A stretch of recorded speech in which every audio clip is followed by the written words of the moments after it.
What's up, y'all? Legacy 4x4 here, back again. Back in Georgia, having a good time. Beautiful day, it's like 80 degrees out. I'm really ecstatic right now for a few reasons. Wagon in the background, wagon sitting looking pretty. Love my wagon, coolest thing in the world, I love it. But I got a new project for you guys. So, in case you didn't know, I've been borrowing my dad's 2012 JK to daily drive around because I sold my F350.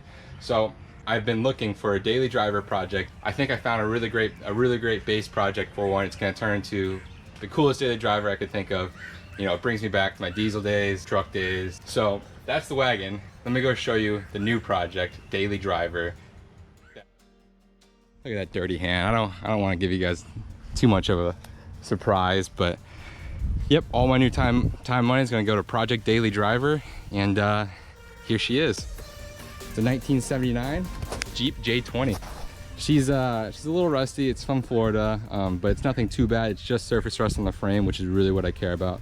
It's and the body stuff I'll do. This time I'm gonna do it right though, and just do the all mechanics and reliability first, and then I'll do body stuff afterwards, because like I said, this is gonna be Project Daily Driver. I need it to be reliable, I need it to be turnkey, and I need everything to work properly. So you may be wondering, like, what's different than, you know, daily driving the wagon that has a brand new 0-mile engine in it? You know, this comes with 360s usually. So, like, you know, what's different? Like, why would you pick this over, you know, the wagon to, you know, make a daily driver? And I'll show you here in a second. Without further ado, I present you a 12-valve P-pump 1995 Cummins diesel. That's why this is gonna be a daily driver, because it's a long bed J20, love Jeeps. It's got a Cummins diesel already swapped into it.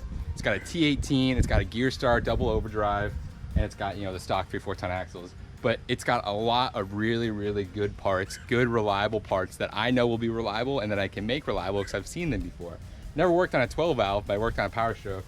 So 12-valve will be a learning experience, but from the videos I've seen, because most of the people I follow on YouTube have a 12-valve somewhere in their channel, just because of the nature of truck guys. But, you know, most of the people I've seen work on these 12-valves, and it seems pretty straightforward and something I can learn. So inside's not in the best shape, but it's in workable shape. You know, just the usual wear and tear, rust on the window up there. But like I said, it's everything, it's things I can fix. Don't mind me taking the steering wheel apart right now. I'll show you everything inside first. So, like, you know, overdrive's all wired. There's nothing's pretty, you know. It's just everything in here is to get the job done. Fuel gauge doesn't work. Other than that, you know, it's stuff it's gonna be a project. Like I said, it's all gonna be a project. It's gonna be tackled one step at a time. But this is gonna be the new daily, hopefully, in the future.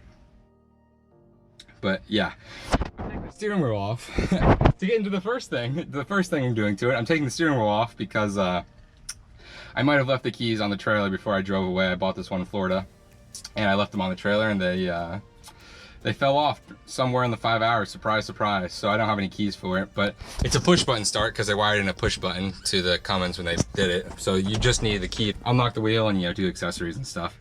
But I don't have the keys, so I'm taking the wheel off, taking the wheel lock mechanism off. I'm gonna hotwire it to always be on, and then have a push button with a proximity sensor. That's coming up. It's gonna be proximity based in the keys, so the push button only works when the keys are near it. So that's the way that's gonna be wired. But like I said, that's in the future. That's a whole other problem. This is just my problem solving to get it running and drive. Like, cause like, look, if you know, you can start the engine perfectly fine, right? You can start the engine perfectly fine without the keys in it. So you don't need the keys to start it, but I need to unlock this wheel so I can drive it and move it and start doing some basic stuff. All right, current situation, I got the steering wheel off. So I know what to do, how to get to the ignition cylinder and everything. And so you got to depress this little ring and take the little pin out that's in there, but I don't have a tool for it. So I think I'm gonna go fabricate a little U bracket, make a tool for it. I called that a success. It's just a little piece of scrap that I had. Made 2 elbows. You can see the ring right there. Well, I'm gonna pry that off with a screwdriver, but gets the job done. This is just the steering wheel nut and just a little piece of angle. It's bending, but, you know, pressure is on there. Got it. Screwdrivers, got the nut off, took the plate off. Now it's gonna take the turn signal, take this next assembly off. This is the turn signal wiring. There's no hazard wiring in, obviously. And then that should allow me to access the locking mechanism. I gotta smile. I gotta smile. Things advanced, and this is where I'm at. I got the whole column taken apart. Just sitting here, all the wires are out, and I'm just at a loss with this wiring and with this locking mechanism. So I could just cut the locking mechanism off and stop the wheel from locking. But I think I'm gonna plan ahead and just rip every single wire out and just rewire this entire truck. Just because all these wires are old anyways, the fuse box is probably old, like it's all old. So I think it's gonna be universe painless. Here I come, buy a wiring harness, rip it all apart, rewire it exactly how I want it. And yeah, I gotta do some research before anything else. Good morning, it's a new day. Hair's a mess, just woke up, you know, classic. But yeah, new day. I did some thinking, some research last night. And what I'm gonna do is redo the entire wiring of the truck. That way the wiring's all brand new. About 100 degrees in Georgia today. Lovely. Right now I have it wired up. I can still run it. I can still run the truck, but I'm gonna reinstall the whole steering column and everything. Park it in the driveway where the wagon used to be. That way it's easy to be worked on, and then we'll start tearing it down. We should be done by tonight, hopefully. It's gonna be a hot, sweaty one, but we should be done. Odds I get all the screws in the right spot. Figure this out.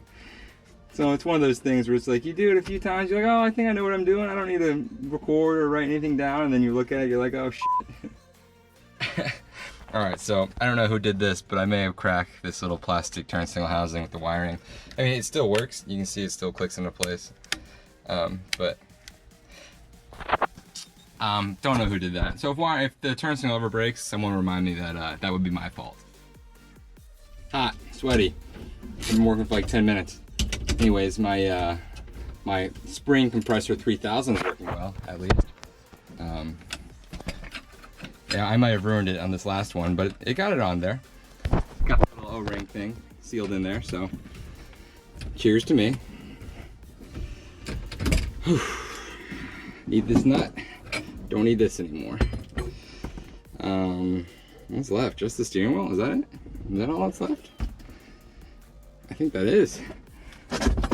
Oh. Maybe I'll get a new one too. I don't know. I haven't really put the time to think about it yet. Alright. I think it's turning everything. Alright guys, the car's moved. It's also like 10 degrees cooler because it's like 6 o'clock almost. So I didn't give myself a lot of time, but I gave myself enough time to accomplish what I want, I think. So like I said, it's moved. It's in the driveway now. It's parked. Steering wheel, I just put the column back together, so it's the lock mechanism out that way. It's never gonna lock, but it'll always be free. About to start undoing wires, so it's about to not be able to run. One of the big milestone, you know, having a running car and making it non-running, huge milestone in any build. So next time you see me, I'll have this all stripped to my liking, and we'll be making progress on the next few steps.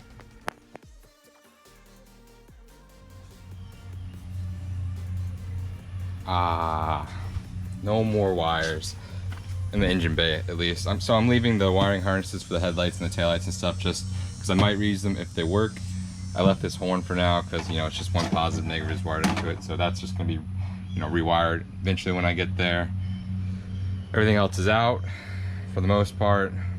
You know, that's the best part about having all mechanical engines. There's really no wires. The only wire you really need to have to make it run on this engine is really power to the starter. Other than that, everything's mechanical. The fuel shutoff solenoid, I never showed you guys, but it's just a mechanical pull on this one. I have an extra solenoid for it, but right now it's just pull to shut off and, you know, let it stay running.